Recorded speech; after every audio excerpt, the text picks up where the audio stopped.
Welcome home to USA Global TV and Radio, a place where dreams take flight with authentic storytelling, diverse perspectives and meaningful conversations, where global stories unite and bridges are built beyond all borders. Discover world-class education, entertainment, hope and inspiration.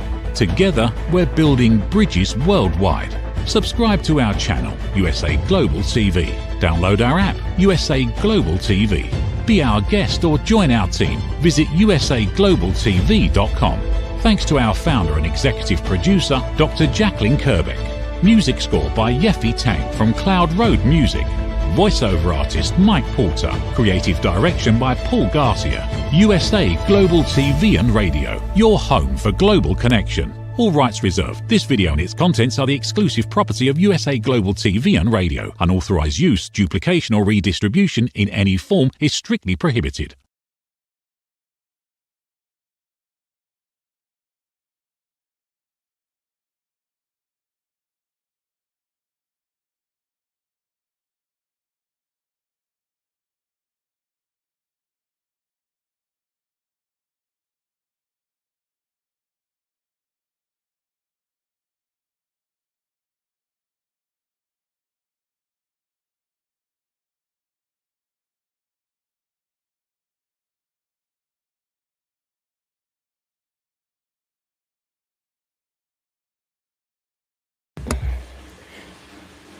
Hello, welcome to the Persistence Payoff Show.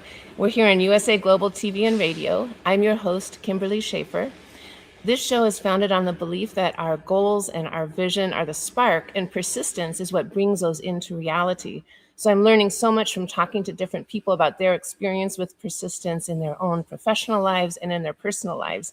And as you can see today, we're in a different setting. We're here at the San Diego Combat Academy. I'm here with Tiger Smalls, former world featherweight boxing champion and a member of the California Boxing Hall of Fame. Tiger is the head boxing coach here at the San Diego Combat Academy, and he trains professional fighters, amateurs, and people like me who come for the classes. And I think I've been coming for about 10 years, and I love the classes. It's just a fantastic workout. So I'm really excited to talk with him and learn about his experience and his view with persistence. I'd love to start with going back to where it all started, because Right. you were world featherweight champion, which is, you can't get to any higher than that, which is fantastic. But you started really young when you were 3 years old in Muhammad Ali's gym in New York. And I wonder if you could just tell us a little bit about how that happened and what that experience was like for you. Well, I was born and raised in New York, but I started boxing at 3. But I met Muhammad Ali in Deer Lake, Pennsylvania. That's where he kind of summons me to his training camp, and I was 5 years old at that time. Wow. So I was already making a little bit of noise.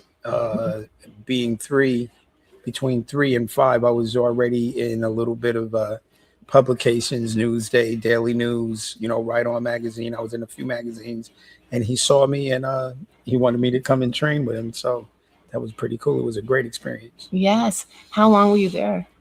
Well, I was there for like summers, and then I would go back for certain training camps. So, I was on and off there for at least 3 years. Wow.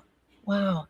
And did you get to watch him and other pro fighters train? And Of course, wow. yeah. And hear their stories and listen to Man. them behind the scenes, of course. Yeah. So that's pretty amazing. So you had that drive in you from the age of 3 to box. It was pretty much my passion. I always wanted to be a boxer.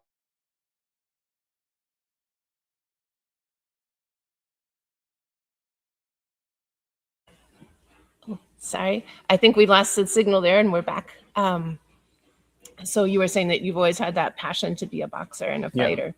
Yeah.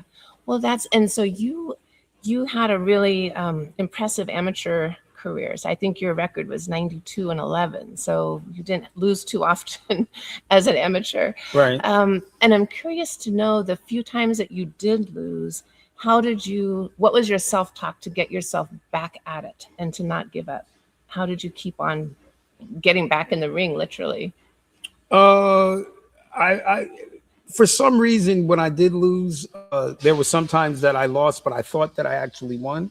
But the times that I actually lost, I always thought to myself, I could have done better. I've always thought that there was something that I could have do better to not even maybe win, but to look better, to perform better. So every loss that I had, even my last loss, I never took it personally. I had to get better in something, and I tried to dissect what I had to get right, so I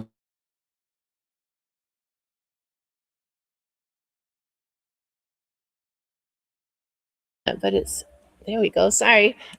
even what I was trying to say was, even when I, felt like I won the fights, I tried to go back and figure out why the judges robbed me. So, I always tried to fix the problem. I never really, the losses really, I never, thought of it. It's almost like getting into a car accident. You can't stop driving.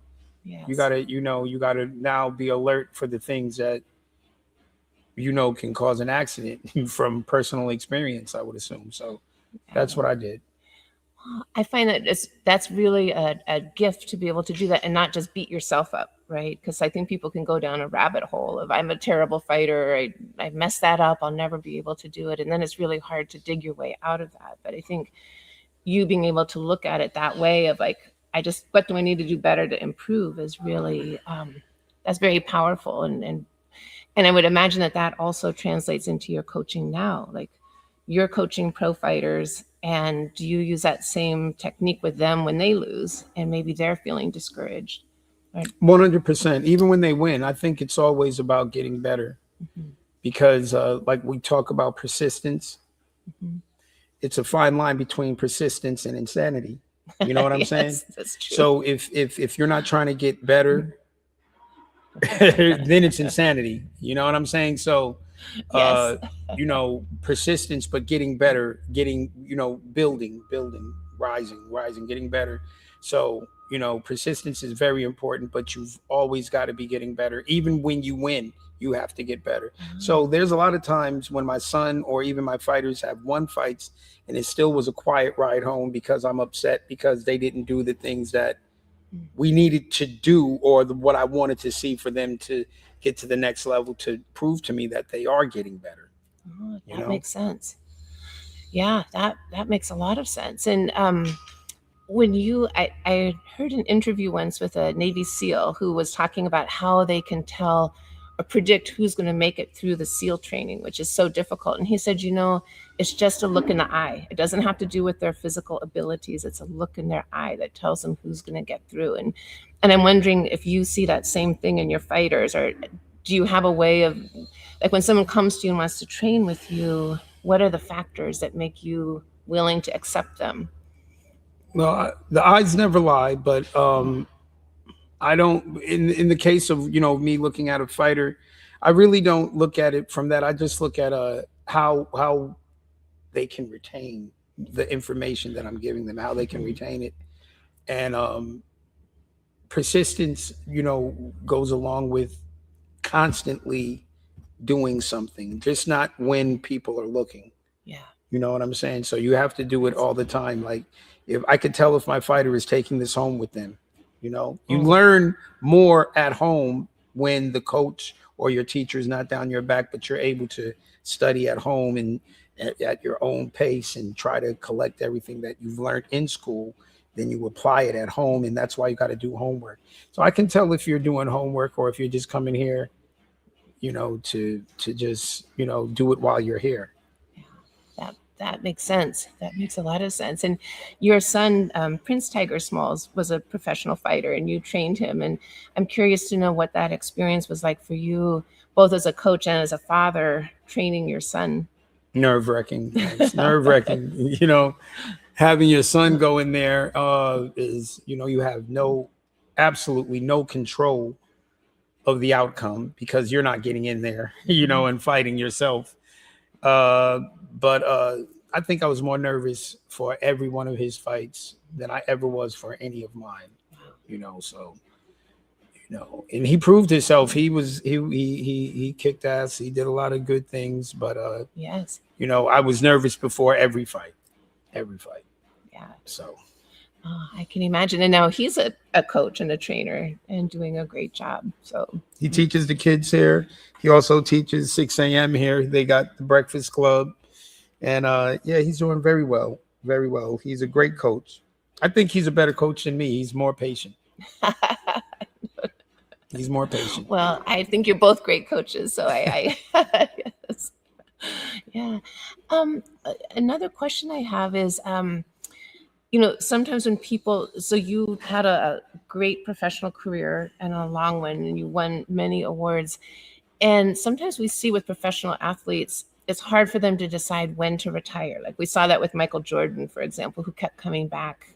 Maybe some people said beyond when he should have. And how did you reach the point where you felt like, okay, this is really time for me to step down. I'm done. I had to. Nobody's ever asked me that question, so I've never been forced to tell why I really retired. That's crazy. What does this show tell? What are you trying? Have you been doing? What you got written down? Okay.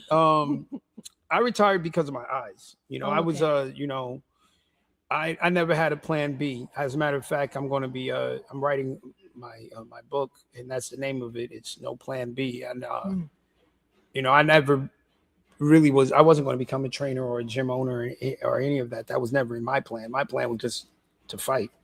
And but my eyes, the cornea and the retina and all the trauma to my eyes, I couldn't pass the eye test anymore. So, California, once one commission, I could have went the route of, trying to get my license in Mexico or trying to get my license in another state that's really, relaxed, like Tennessee or something like that. But once Nevada, California, or New York say that, there's a complication and you getting your license because of something medical or, your eyes or even, mental, you're not going to be able to get it. Okay. So, once I found out that my eyes were too messed up to compete, I just didn't.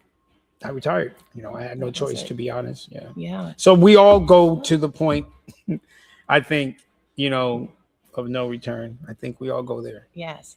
Well, and and maybe that was it's hard to know. I mean, I always feel like things work out the way they should, and maybe that kept you from right, because a lot of people that's on the outside looking in, it appeared like I just retired in my late 30s, and I knew when to stop, and that's why I talk clearly and things, but I was actually forced to stop myself. That makes sense. And was that from fighting? Was that 100%, 100%, and my defense was pretty good, so my eyes got damaged and from fighting for sure. Yeah. Oh, interesting. I didn't know that. Well, thank you for sharing that, and we'll get to be the breaking news show and share that. So I'm curious. So when you did retire, and then and I would imagine, I mean, you've had this whole lifetime up until then of structure, right? You have training, you have things that you have to do. How did you proceed from there? Like, how did you give yourself structure for, okay, now this part's done, and now I'm going on to my next phase? I continue doing what I'm even doing to this day. I got up early in the morning and went to the gym, and everything fell right into place. Like I said, I didn't think I was going to be training anybody, but I continue to go to the gym, and the next thing I'm teaching, the morning class, and then there was a time when I was just teaching down in North Park. I had 80 people in my class. Wow. You know what I'm saying, in my afternoon class. So once I started doing that, I started liking it. Anything, like Einstein say, you find a job you love, you'll never work a day in your life. So it went right. I mean, it went right from retirement to me training, and from me training to me, teaching my son how to box, and then from there to owning my gym. So it just fell right into place. Yes. Everything fell right into place by me actually having a routine of life, getting up every morning, regardless of what I do, work out, you know what I'm saying? That's the first thing I do, and get my day started at 4:30.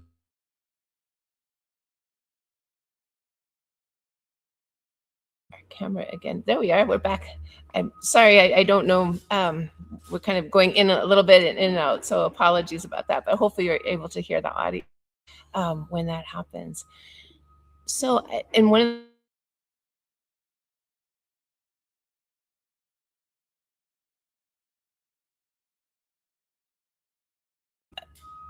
Okay, so one of the things I really appreciate here about the San Diego Combat Academy is that there are multiple trainers here. I mean, you have, MMA and jujitsu, but also it's a family enterprise where your Right. son Prince Tiger Smalls coaches, your son Ali is up, in the front and managing things. And how does that feel to you to have your family involved in it and to make this a family enterprise?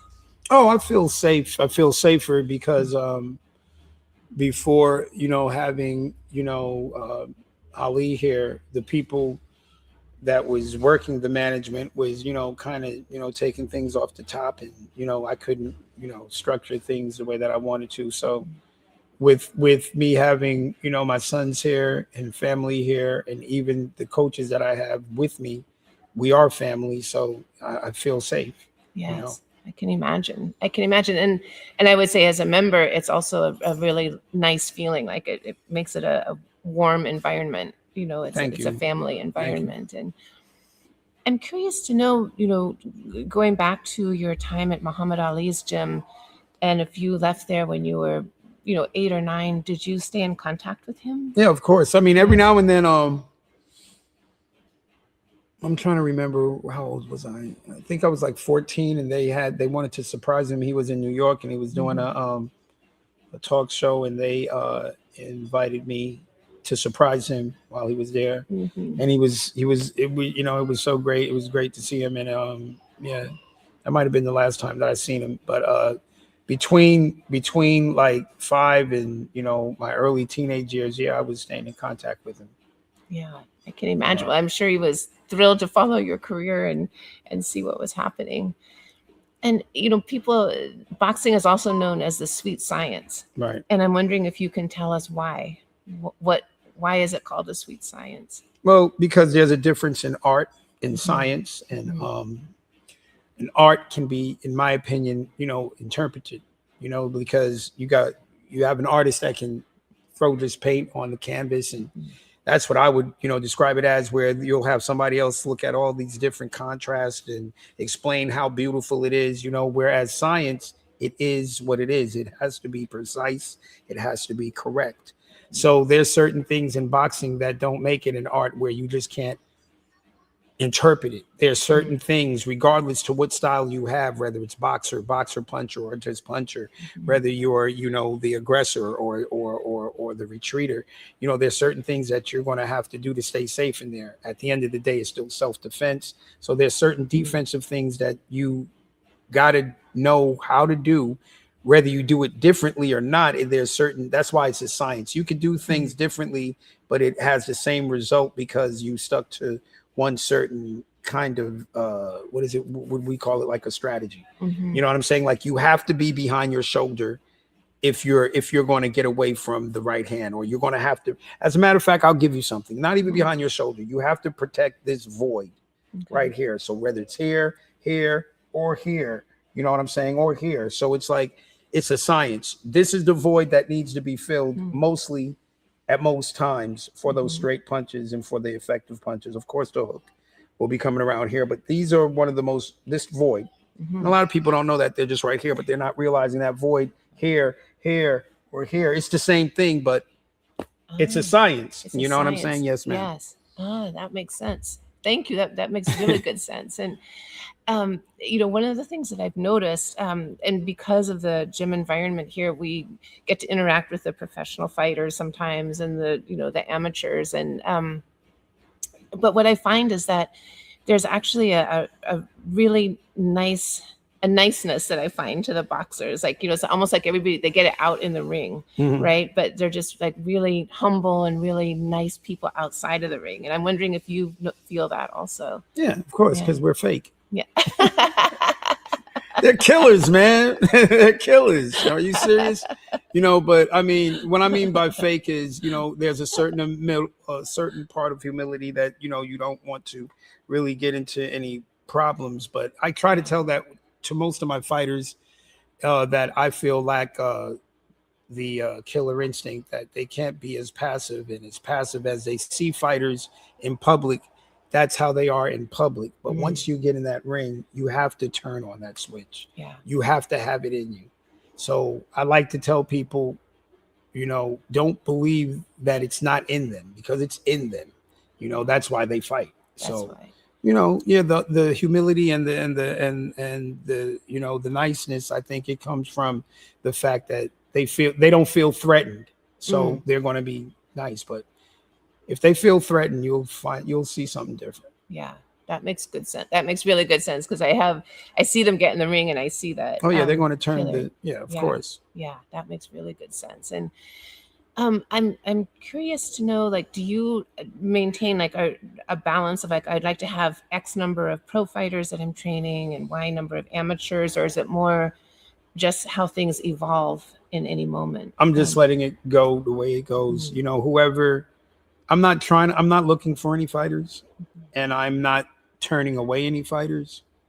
Soon I might go into turning down, projects, but boxing is my life. So, I'm just letting it flow. I get up every morning and just, I do what I do. At one time I think I had over maybe 10 pros at one time, and they all was moving. And now I think I have only like 3 or 4 pros. You know what I'm saying? And, it is what it is. I'm not, like I said, I'm not looking for fighters, but I'm not turning any away either. So, that makes sense. And do you, I realize that there's you have the issue with your eyes, but do you get in the ring yourself sometimes just to work out? And no. Because I don't know how to, I don't know how to play. Yeah. I don't know how to play. That makes sense. It's all 100% or nothing. Yeah. Yeah. That's interesting. And do you look back at, the training that you received in your youth, and does that still impact how you coach other people? Like, how have times changed? Or with the sweet science, the science part of it, I would imagine stays the same across generations. But, does that still inform how you coach people now? Of course. I think I keep it old school, because I allow the new school, like when the other coaches, because I have assistants, when they come in there, or even the fighters, they, because they got YouTube and everything like everybody else, when they come in with their new thingamajigs or whatever, I look at it, but I let them know, the reason I don't like it, because I think it's a handicap. It's almost like when you and we went to school, we learned how to tell time on those kind of clocks. Right now, people aren't used to that. They got to see what it's got to say 12, 11. It's got to have the time, AM and PM. Like, they don't understand that. Like, they really, that's a handicap. That's a handicap, not doing math. You just going on the calculator. So no, instead of, putting a sock under the chin and trying to keep it down, I tell you, keep your chin down. When it comes up, put it back down. You're not going to fight with a sock in your on the, but if that helps you, I'm more open now, and I let people do it, but I don't encourage it. I encourage to train your mind to be strong enough to do what you want your body to do at all times without any assistance.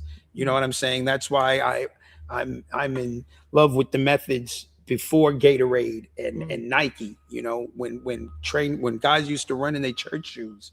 So imagine their shin splints that they used to get. Yeah. When they didn't even know about electrolytes, when nothing but water was their rehydration, and not thinking about, now you got guys that live by it so much, like, oh, I didn't perform today because I didn't get enough electrolytes. I'm not that guy. So yeah. I don't believe in it, but of course, the science, like, we know have definitely improved since those days, but we've made tougher athletes back then because we didn't have that technology. So I think if we just use the technology to a certain degree, but definitely continue with the old school methods of training, we'll have better even athletes today. That makes sense. Yes, a combination of all of those things. Of course. Yes. That's why I don't. I mean, I talk my smack about it. I'm not gonna lie when they bring it, but I look at it and like they got this thing now with the ball here, and they hit the ball. I don't know who made it famous. It was some gimmick, but you got. So it's good for hand-eye coordination. Yeah, it is, and I admit that, but I don't encourage it because just hit the bag and do the things that the other world champions did to become champion. Yeah, that makes sense. And do you find like now with this, in this, short attention.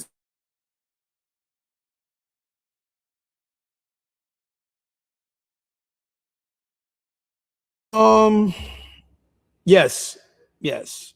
And I can't fault them because because I cross train, I do certain other training, and I'm always on YouTube too. So, but I hate it when fighters come in here and tell me, "Oh, well, I learned this from YouTube," and I don't like it even when it agrees with my philosophies, but let alone when it like disagrees with what I have to say. I really don't like it, but I can't, fault the seeker, the one who's trying to learn. So, I would appreciate it if they didn't, because I know what I'm talking about, but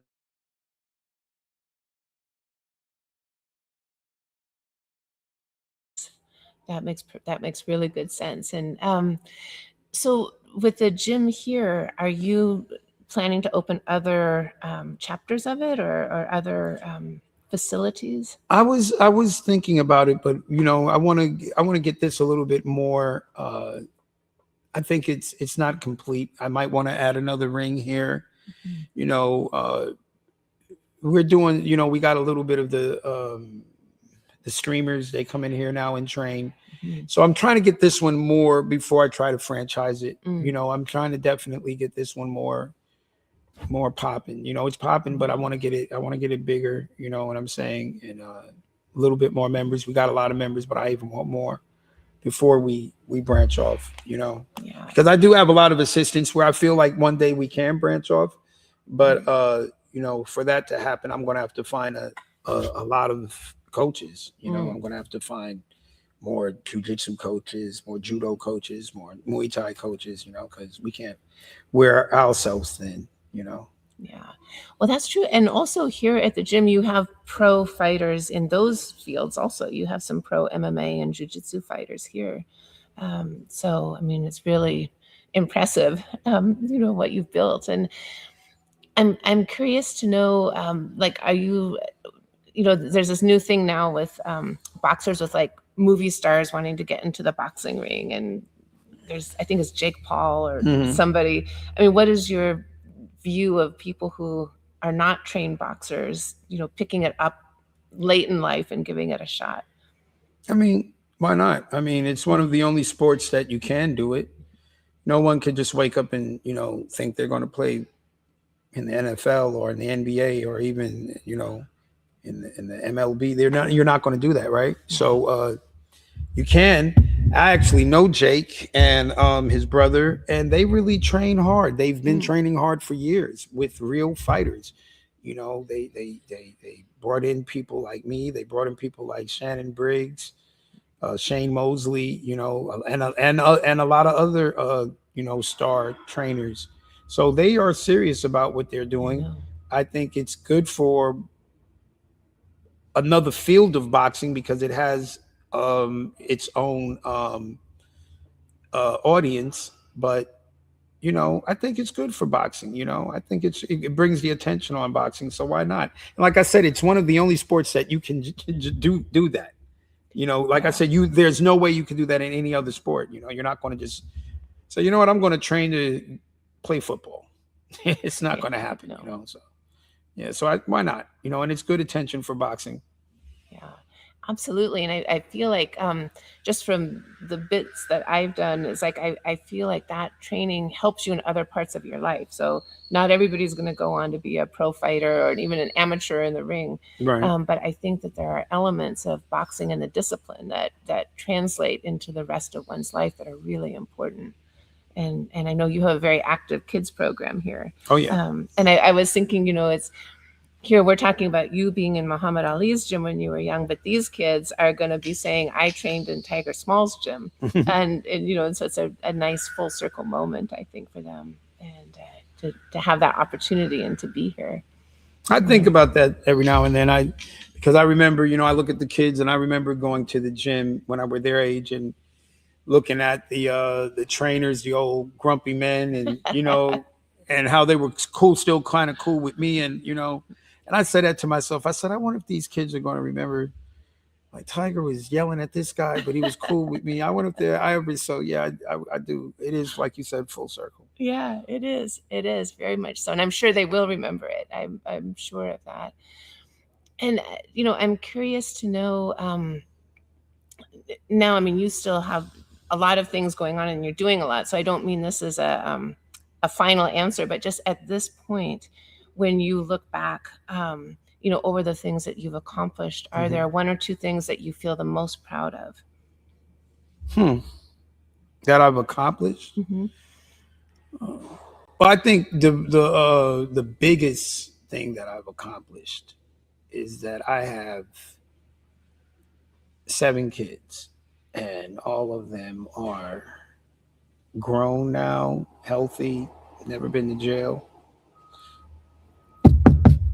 and all that. So, I think raising your kids to be, a successful member of society is an accomplishment, or the biggest accomplishment, mainly in today's world. So with my kids being healthy and like I said, never getting in any trouble, and they all have jobs and they're all got their own houses and apartments, I'm proud of them. So that's my biggest accomplishment, is my kids and the way they turned out and the way they're turning out, because the saga continues, but the way they've been turning out, I'm very proud of that. So my kids is definitely my biggest accomplishment. Yeah, well, that's huge, and just seeing them here is so impressive. And Prince and Ali work here, but some of your other kids are around, and so we get to see them, and they all are very impressive. You're right. Yes, you're right. So I'm curious, when you are, if someone came to you and said, I have this dream, I have this goal, what advice would you give to them about persistence and just sticking with it and making it happen? Do you have like a couple pieces of advice that you would offer to somebody? Routine is very important. But it's very hard for me to talk to a person. I got to really because that's a broad question, and I would really have to feel out that person. And the reason I said that is because, like I told you earlier, there's that fine line of persistence and insanity. Yes. And there's fighters that shouldn't be fighting anymore, and they continue to come in the gym, but they're not getting better. And I would have a long talk with them, but one of the things that I tell most of my fighters is to be honest with themselves, because what you see is what we all see. And, it's up to you to be honest with yourself. A lot of people aren't honest with themselves, and they think they're better than what they are. Literally, literally, they literally think they're better than what they are. So that's one of my first things that I tell them. If somebody told me, I want them to be real with themselves. You know what I'm saying? And one of the very first things you got to do to be successful is see it. You got to see your success. If you can't see it up here and map it all out with your eyes closed and you see the visual, there's a strong possibility it won't happen. So, that's another thing I would tell them. You have to see it before it happens. So that's really great advice. That's I totally agree with that. Sometimes it's not easy to do, but I think you're right. That's the way to do it. It's simple, but not easy. No. Right. No, that's right. And I love what you said about the fine line between persistence and insanity, because I think that's absolutely right. Oh yeah. I think that's absolutely right. Well, this has been so great to talk with you and Thank you. get to learn and hear these things.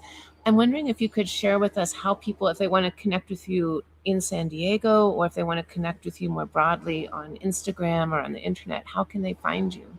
You can find me here at 2705 via Orange Way in Spring Valley. That's where San Diego Combat Academy is.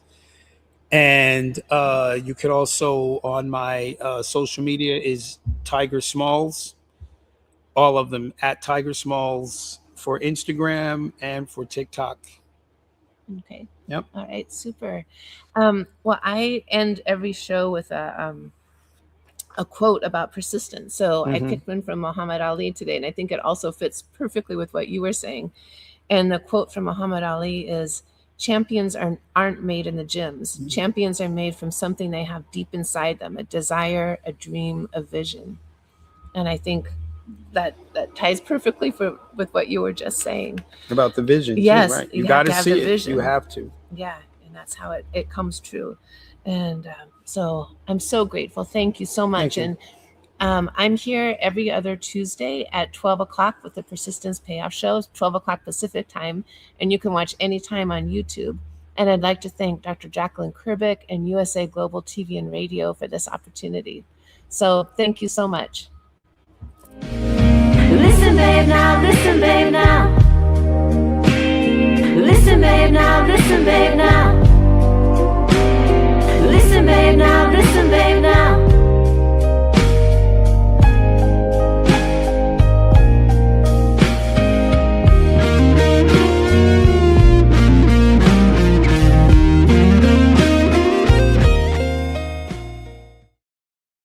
Is it true? Is it kind? Is it necessary? In a world quick to judge, one book dares to reveal the hidden cost of silence. Discover Holy but Harmful, The Silent Sin of Judgment, How Hidden Judgments Destroy Relationships and Damage Lives by Dr. Jacqueline Kerbick. The Amazon #1 bestseller that's transforming the way we understand ourselves and the way we see others. Pick up the companion workbook to uncover your own hidden judgments and learn how to break free from them. Available now on Amazon and at fine bookstores worldwide.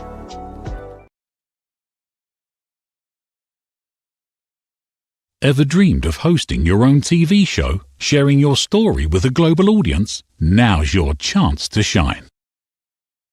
At USA Global TV and Radio, we make it easy for you to create, host, and broadcast your very own TV show. Whether you're a storyteller, entrepreneur, or industry expert, we help you bring your vision to life.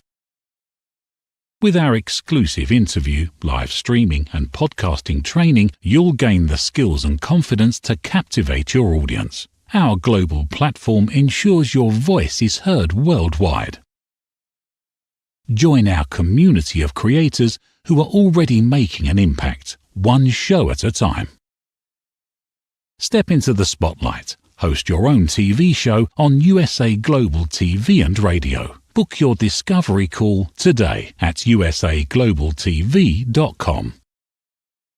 Copyright 2025 USA Global TV and Radio. All rights reserved. Terms and conditions apply. To learn more, visit usaglobaltv.com. Thank you, viewers and listeners of USA Global TV and Radio, for joining us today. We're honored to have your time and attention as part of our global community. At USA Global TV and Radio, we believe in the power of authentic conversations, meaningful connections, and creating a world of possibilities together. Want to be part of something bigger? Join our team of elevated listeners at usaglobaltv.com, a space where your voice matters and your ability to listen transforms relationships. Stay connected with us across all our platforms for thought-provoking discussions, expert insights, and empowering stories. Subscribe to our channels at youtube.com/c/USA Global TV.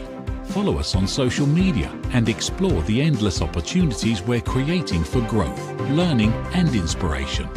Together, we're not just broadcasting, We're building bridges and changing lives one conversation at a time. For inquiries, contact us at info@usaglobaltv.com.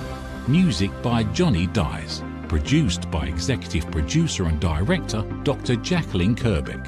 Voiceover by Mike Porter. Creative Direction by Paul Garcia. All rights reserved. Copyright 2025. Visit usaglobaltv.com to view our full terms and conditions.